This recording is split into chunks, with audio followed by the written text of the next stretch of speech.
we don't have we give a long talk on these, but I want to start with some basics. We forgot sometimes that we start with the basics of anything. We don't start kids in graduate school. We start them at the basic level. We've forgotten some of the basics. Remember in economy that you started out back in 1776 with some bright guys.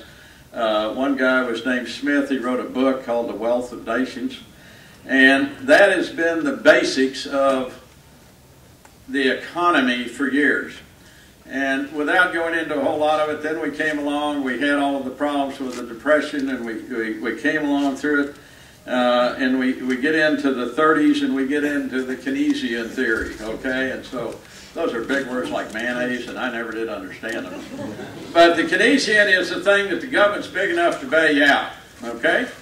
The government is the only people that can provide everything for you, and I know that this group probably in this room will fully agree with all that, of course. And then you get Smith and you get Milton Friedman that came along. And so you've got these factions. You've really got, we have to throw in Karl Marx in there, so you've got the communist side. You've got the concept that the government is going to pay for everything. You've got the concept of let us work and do it. And those are your basic philosophies. So we go along in the 1910s into the 1913, and a group of people get together, the bankers, and they decide that they are having lots of trouble in the country. There's some great books on it that are about that thick. It'll take you a day or two to read them. But they came up with the dream of the Federal Reserve Act. And they passed that legislation on December 23rd, 1913. And that created our Federal Reserve System. And I can't, in the time of 7 to 10 minutes, even though I'm fast, get through all of that system, except that was started up with a board of governors, 7 people, and that started us into some of the problems. We come along with a little thing that I've got to mention called the CRA, the Community Reinvestment Act. A lot of people don't realize how this started, in my opinion, back in 1977. And the concept was that we need to give subprime loans to people that can't afford it because they're poor, or they have a problem of some kind. And so that what they did is they got together with the banks and they tied in, I was trying to get it all done, the Federal Financial Institute Examination Council, and all officer, Comptroller of the Currency, Office of Thrift Supervision, all through the FDIC. They set up, what they did is they said, okay, banks, you all going to loan money. And what we're going to do with this money, we want you to take a little percentage of your money, and we want you to give it to subprime loans. We know there's a problem with them, but you got to take, you know, 1% or 2%. And if you don't do it, there was a little group called Acorn that came along that would turn you in. And they would go squeal the FDIC and to the people. Now you got to remember, as a bank, if I'm a banker, I have FDI insurance. I also get examined by the FDIC. If I have a holding company, I get examined by the Federal Reserve System. If I'm a bank, I get the FDIC, who's the insurance company. Either one of them can shut me down, issue a little letter called a cease and desist, and shut me down overnight if I don't do what they tell me. So along comes this group, the Community Recovery Act. Again, go on to the internet and look it up. There's a ton of information on it, but very basically, it goes along. Clinton gets in, and this isn't for political either one way or another, but Rubin in 1997 comes along, and he says, hey, boss, we're not loaning enough of this money out. Banks, basically, can loan 10 times what they got, okay? They got $20 million in capital, they can loan $200 million. That exact formula, these guys will correct me, I'm sure. But bottom line, I'm a round number guy. So they can loan 10, they can loan 10 times. Rubin comes along in 97 and says, no, that's right. They have some companies called Fannie and Freddie. I know you've never heard of them. And they said, okay, what we're going to do with you guys is you only have to use 2.5%. You can loan 40 times. You can loan 40 times what you got.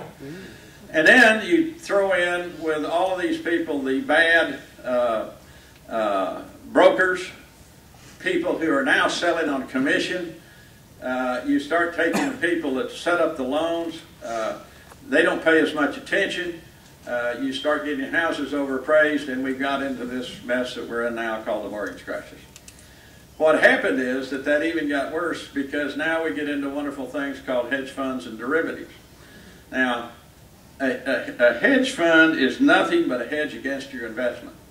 That just says, I'm worried about something and I've mortgaged this, and I've got, Jim over here's got $100 million in a property, and so I'm afraid though if that property goes down and they call me for it, I'm going to have to come up with some money.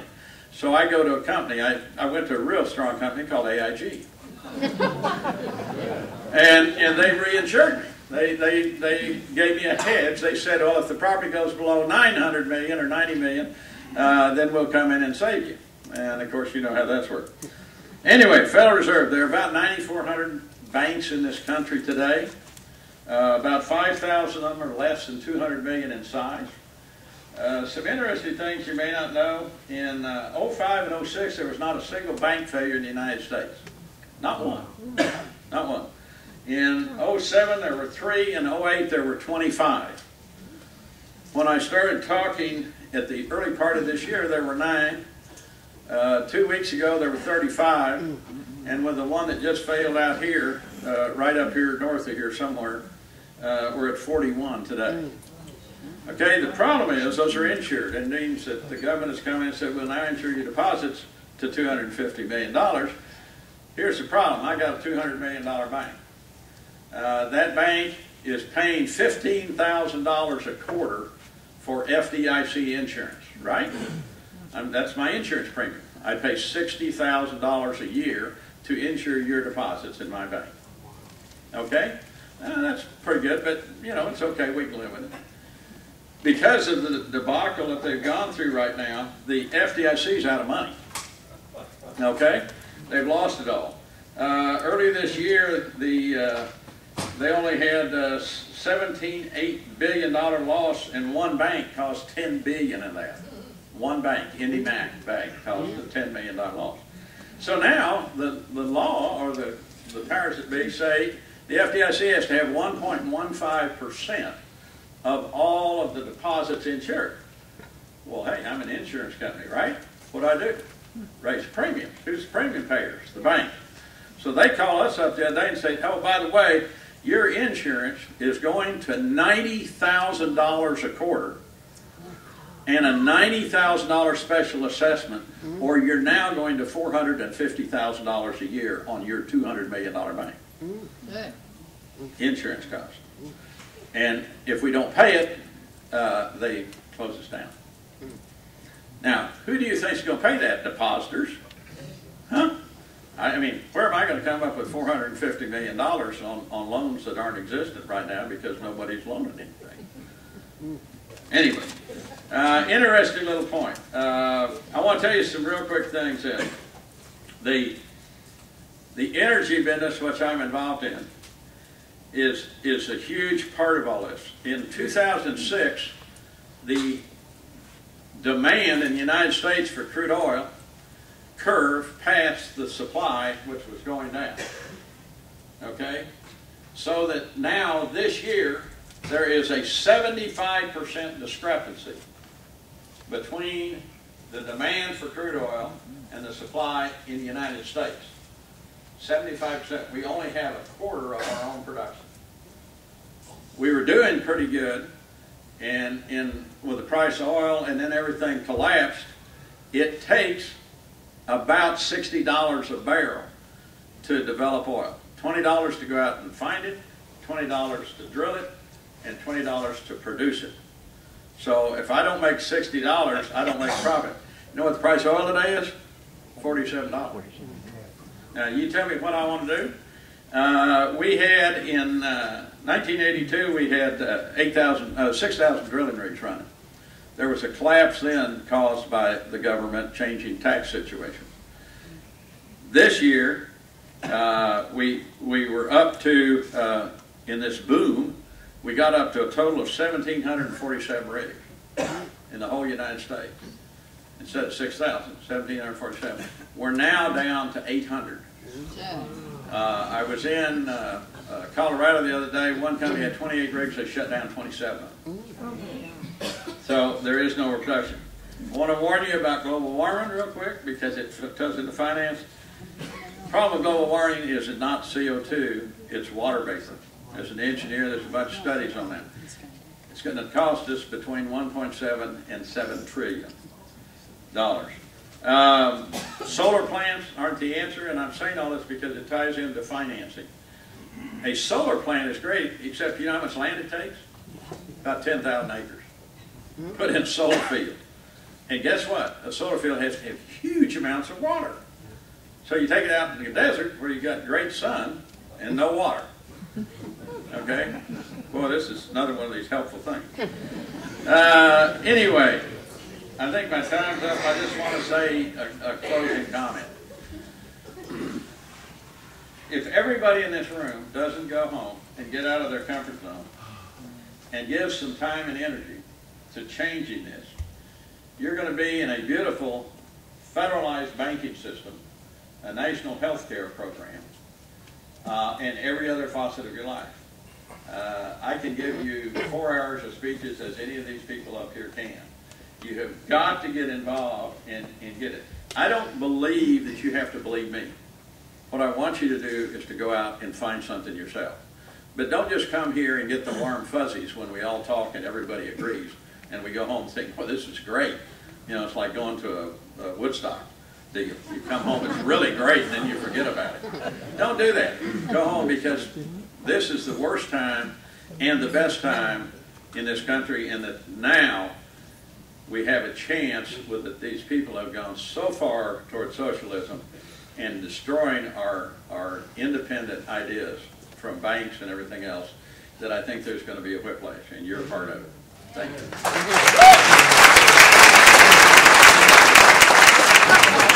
I'm not here to sell a car. I fortunately got out of the car business at a pretty good time about 8 or 9 years ago.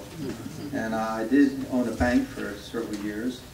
And I got out of it in October. And it's surprising what time means in the economic business. You have dollars one minute, you don't have dollars the next minute, or what is happening. I got up this morning and I said to myself for quite a few mornings, and I wonder, I says, what's happening? Are the banks going to be open? Are they going to be closed? They're out of money anyway, theoretically. I'll come back to that in a minute. But are the banks going to be there? Who's going to manage? Who's going to manage the bank? Who's managing business in general? I'll give you an example.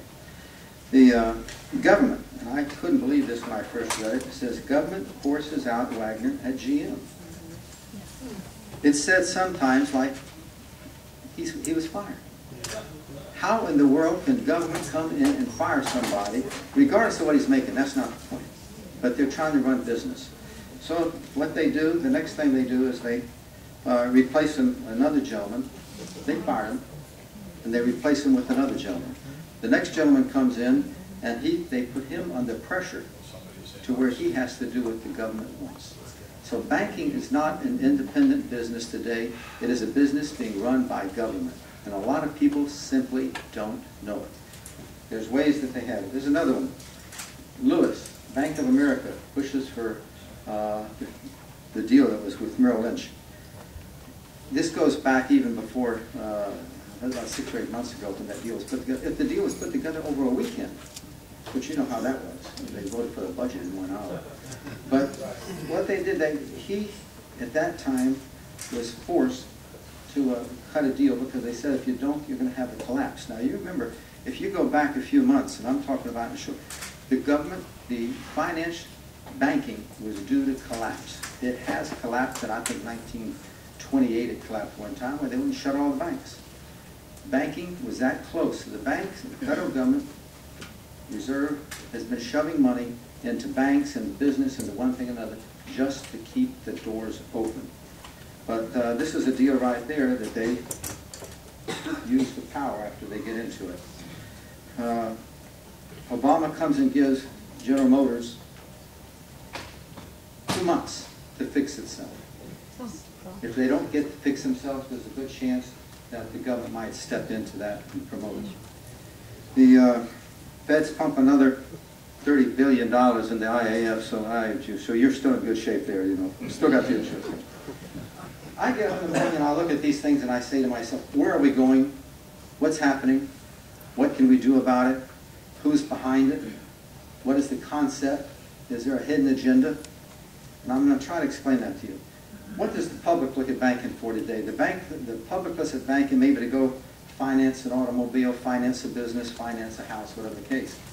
And yet, you go to a bank today, that is a very difficult thing to do. Now, I'm not going to get into detail, but it's difficult to do because banks have money to loan out. They've made you believe that there isn't, but there is money to be lent out. There's just not a lot of good loans out there to make in banking today because the value of assets are going down so fast. So I get up in the morning and I see these things here and I say, what does the average public think of banking today? Well, it's a good place to do this, a good place to do that. But what the public today is seeing is foreclosures. An increase in foreclosures recently in the last week. There was a tremendous increase in foreclosures. A surge, I think, was the word that was put there. And that is what the people say. Now, what are they listening from the businessman is one thing. What they're listening from the government is that the government will do all this for you at this and this and this and give you this money and everything else. In other words, the public, a lot of times now, is not looking to be saved out of this crisis, if you would have it, by business or private enterprise. They're looking for it out of the government handouts. How do shareholders of banks, shareholders that own the bank, how do they look at banking today? In 2007, was when they were having a bank, a lot of profits were in bank. Stock in banks was way up. Bank of America has gone down 95% in their value since '97. Citibank has probably gone down more than that, but that's a different story. But at least into the high 90s. So nobody is out buying stock today in banks. It's just not good. The main thing, what does the public see in banking? Excuse me. What does the government, that's not the public, is it? What does the government see in banking? I think that when they look at banking, that they see a business, banking, that the government can utilize to accomplish their good or their bad. They have a lot of ways of doing this. Some of the ways they do it, as an example, the money supply that banks have to give out is printed by the government, which if you've been reading lately, they're running out of printing presses because they don't have enough of them to print everything. But the banks are now being governed by how much money is being given. And I'm going to come back to that in a moment. Prime rate. Prime rate now, when the federal government puts a note up there to what they'll sell money to the different institutions that do banking with the federal government, it's about 0.25%. It's been going down from about 8% down to low. Normal New York prime is 3% over prime. And federal prime now is 1/4, so it's about 3 3/4. Okay, that's one of the things they have to set. I have there's an act called the Bank Secrecy Act. It was established in 1970. It's not well known by the public. I doubt if many of you all have ever heard of it. But what does it do? That act goes to the bank and says, you have certain responsibilities to do. You have to do this, what we tell you to do.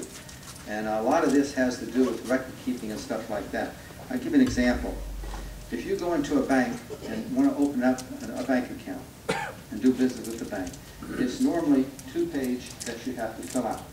You have to sit down with an employee of the bank for a reason, which I'll show to you. And you fill out the 1.5 pages. And then there's a section on the second page that is not filled out in front of your client for the bank.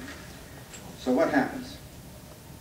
The employee of the bank that is filling this out with the client, potential person coming into the bank, has got to ask a lot of questions. At the same time, they're charged by the government to see what you have a responsibility bank of making a judgment against that gentleman or that lady. Are they honest? Are they laundering money? Does it have to do with drug money? What are they doing with the money? And if there's a little thing clicks in their mind that it is not legitimate money for some reason, whether it is or isn't, it doesn't have to be It's what the judgment of that employee says. Then it's turned over to the facet, I guess you could call it, to the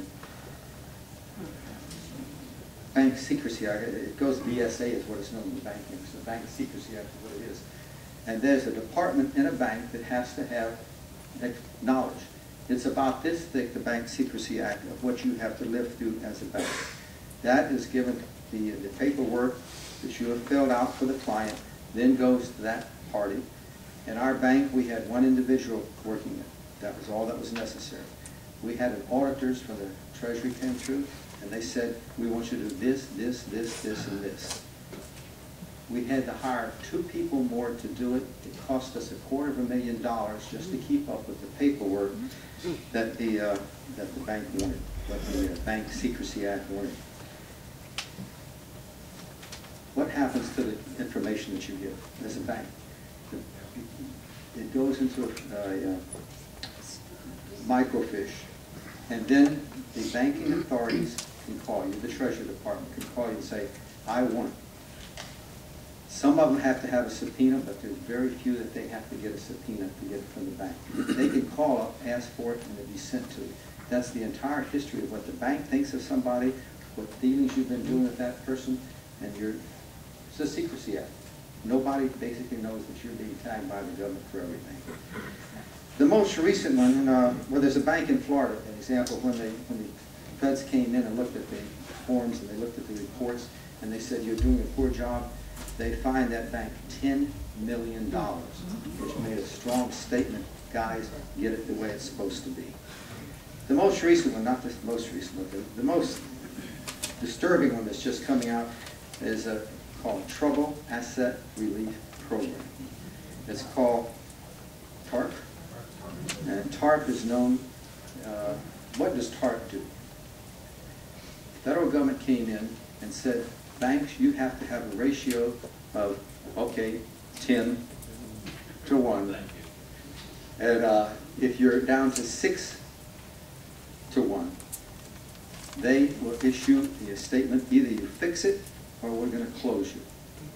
That's what they said to start with. About 4 months they came back and said, no, we're going to do it a little bit different way. We're going to say if you need money to get your 10%, 12% up to where it should be, we will give you money and you give us stock.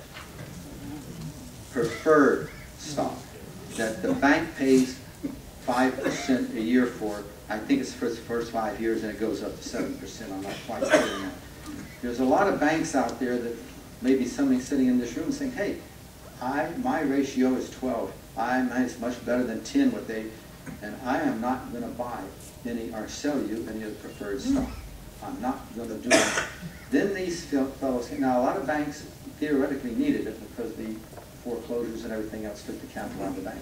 So what they did, they started putting pressure on the banks that would not do it and did not want to do it. They didn't want the feds coming there and saying, hey, you're not going to tell me what I'm going to pay my people, which is the first thing they do, by the way, when they come in, the first thing they did in our case. And they offered us $25 million. We said, give us 10, get off our back, leave us alone. And they said, don't worry about it. If you still have the same rates you have now at 12, you don't need to worry about coming in and closing it. But give us a few months, you know, to make sure that we are all happy with everything.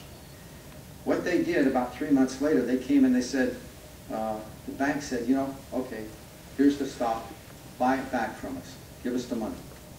And they said, no, they're not going to do it. You've read this in the newspapers. It's not 100% everywhere there is, but they said no. And so here we are as a bank, we have the stock, preferred stock, paying 5% on it, lending it out at 4.25. I mean, you figure it out. What did they do next? They said, well, if you don't want to, and I think this is the way it's heading and has been heading the last couple of weeks. Things are changing so fast, you just can't keep up with it. But what they're coming, they say, here's your preferred stock.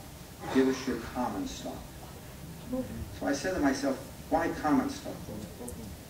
The votes for common stock are different than the votes for preferred stock. So it gives them more authority in the bank for being able to sit on the board of directors to start with. And there's where banks think. So I say to myself, what is the ultimate goal behind this? Is it to keep the banks open? And I don't think it is. Why is the bank doing this? If the Treasury Department and the government keeps coming in and saying, we are going to have common stock, because that's what we're going to take for your preferred stock. If we're going to have that, we're going to be able to tell you what to do in your bank. What they're doing is taking the bank and doing the next step in a different way, and it's been suggested several times. They're nationalizing banking. It's no longer going to be a free enterprise to live with. And I can't say that this is going to happen tomorrow morning, but the feeling of people who are in banking is something is going to happen like that. So they're going to nationalize banking. I don't know what to do with it. I don't know how you stop it, get people involved in it. I don't think the economy is going to turn around to where people are going to say, you know, that they'll still take the money from the government. But what they're doing, in my opinion, and I think a lot of bankers' opinion, they're nationalizing, federalizing the bank. So we will end up with the same type of banking system, fortunately or unfortunately. I'm going to say Russia, for lack of, it's owned by, Mussolini had it in his, if you go back and study his history, Mussolini did that over there at the same time. So that's not good news. Is it going to happen tomorrow? No. But put it in the back of your mind that you need to be prepared to educate people that have voting and stuff like that. Some of the things that is going in Arizona, there's to show you what government is doing. This is just in Arizona. There was a bill that came up in Congress there that said that a judge, one of these bankruptcy judges, can take a note that a bank has given them and rewrite it. They can rewrite it from 6% down to 3%. They can rewrite it that the balance is due from $50,000 to $10,000. That is how close the government in Arizona came close to getting it. Fortunately, it didn't go through because enough of the people that were educated that you know, Congress voted against it. So that's my little spiel. Not a good one. It's not a jokey. It's not. It's something to pay a lot of attention and serious. I notice a couple of people right here shaking your head like you agree with me what's happening. Are you in banking?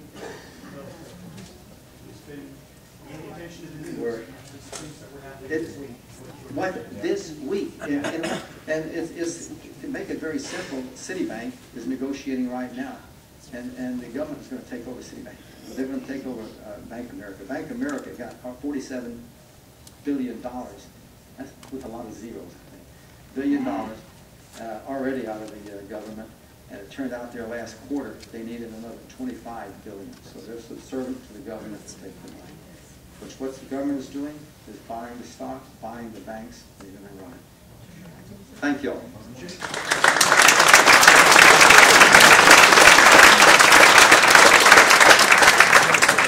I don't know what I'm doing up here.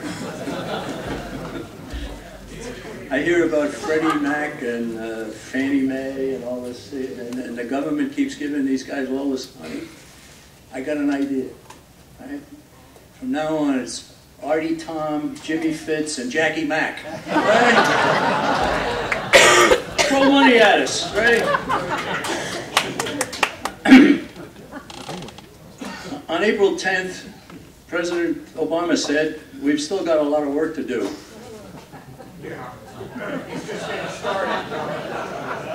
Ladies and gentlemen, he should not be doing anything. He should be undoing a lot of things. I can't discuss the banking industry the way these men can, but I can tell you something that maybe you need to know. And it's this, that after World War I, the United States went into a severe depression. And it started in 1920, and it only lasted for 18 months. And it was as severe in the middle of it as any severity that occurred during the Great Depression in the 1930s. Now what happened? Well, 18 months, it was over. How come? The government did nothing. The Federal Reserve stayed behind the scenes and did nothing. And in 18 months, the free enterprise system solved the problem. Now there's a lesson there. And the great lesson is not being taught in the economics classes. It's not being taught anywhere. It's not in the press. It's not in any of these fancy textbooks that you might see. Right? Why? They don't want people to know. that the answer is for the federal government to get out and the free enterprise system to take it over. So let's move ahead then. We'll go to 1929, and we had the Great Depression. Wow, my goodness, the Great Depression started. So what did President Hoover do? Well, he raised taxes. He started giving loans to failing businesses. He started funding the states. He started inflation, or he cooperated with the Federal Reserve and inflated the currency dramatically. They forced up prices all during the 1930s. This happened. President Roosevelt came, and Bill Jasper mentioned this morning something that I've known, and that is that Roosevelt campaigned in 1932 calling Hoover a great spender, a tremendously bad president because he was doing this and this and this and this. And Roosevelt became president, and he tripled it. He tripled everything that was being done. Right? So the Depression that started in late 1929 lasted all during the 1930s. Right? I happen to have been born right in the middle of that Depression. I had courageous parents. All right, now, here's another lesson. We'll look at the country of Japan. Now, maybe some of you can remember that in the late 1980s, Japan was boomtown. Japan was, they were the greatest and the economic marvel and so forth. In fact, they even bought Rockefeller Center. Remember that? They eventually had to sell it back, but they even bought Rockefeller Center. Now, all of this was being generated by inflation in Japan. Massive amounts of money were being printed and so forth. And of course, what eventually happens all the time is the bubble burst. The bubble burst in 1992. Housing prices went down 80%. The Nikkei Stock Exchange declined 2/3. Now, from 1992, the government came in and the government took over and the government started to take action. All right, what did they do? Public works projects. Interest rates down to 0. Loans to businesses. Bailouts for banks. Nationalized some banks. Right? Increased the money supply dramatically. Huge deficits. And 10 stimulus packages for the people. Now, does anybody recognize that that kind of program is what is being presented to the United States today? Exactly. Exactly the same kind of thing is being done here. And Japan, 17 years later, after the bubble burst, they're still in the recession. They're still in it. Now, we got a $1.75 trillion deficit facing us this current fiscal year. This is 4 times the great spender George W. Bush. Right? President Obama has announced a $51 billion foreign aid program. Now, wait a minute. I went to a 4th grader recently, and I said, if you're heavily in debt, should you give away money? The 4th grader said, no! We need 4th graders in Congress.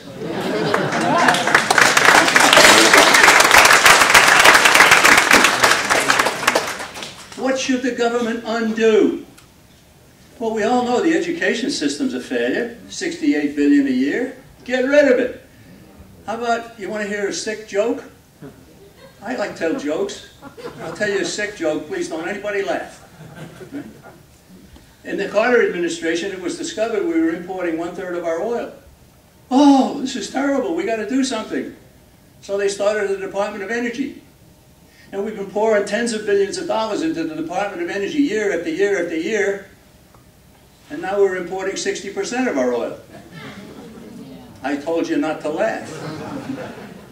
The laugh's on you. Right? Hillary Clinton spoke the other day recently, and she said, we don't know where a lot of the foreign aid money ends up. She said we waste too much on contractors. Contractors. She said it doesn't even end up serving the people it should serve. This is all quote Hillary Clinton. It's hard to make the case that our aid over decades has made the difference it should have made in the lives of the people of so many African countries. Okay, Hillary, thank you. Get rid of it. Is she advocating that? No. Of course not. Of course not. Now, ladies and gentlemen, let's conclude this with a John Birch Society message, all right? I'm going to give it to you straight from the shoulder. Right? The John Birch Society message is this. The enemy we are opposing is not an ideology in which men believe. It's a conspiracy in which men participate. You go to somebody like Paul Volcker or Timothy Geithner or Barack Obama or some of these other people, and you try to persuade them of the wrongness of what they're doing, you're wasting your breath. Right. They know what you know. What is their motive? Their motive is power. Pure, unadulterated power. And when Robert Welch so many times used to refer to it as a satanic and diabolic drive for power, he got my agreement, and I think he got yours as well. This is an extremely important point. The enemy is not an ideology. They don't believe in Karl Marx. They don't believe in Adam Smith. They don't believe in Scripture. They don't believe in the Constitution. They don't believe in anything but power. It is not an ideology we're fighting. It's a conspiracy in which they participate.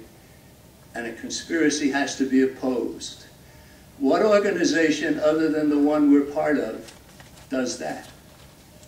Nobody else. Nobody else. So if you're a member of the Birch Society, you got my thanks. Congratulations. You're in the major leagues. Tell all your friends to get out of the minor leagues. Get in the Birch Society.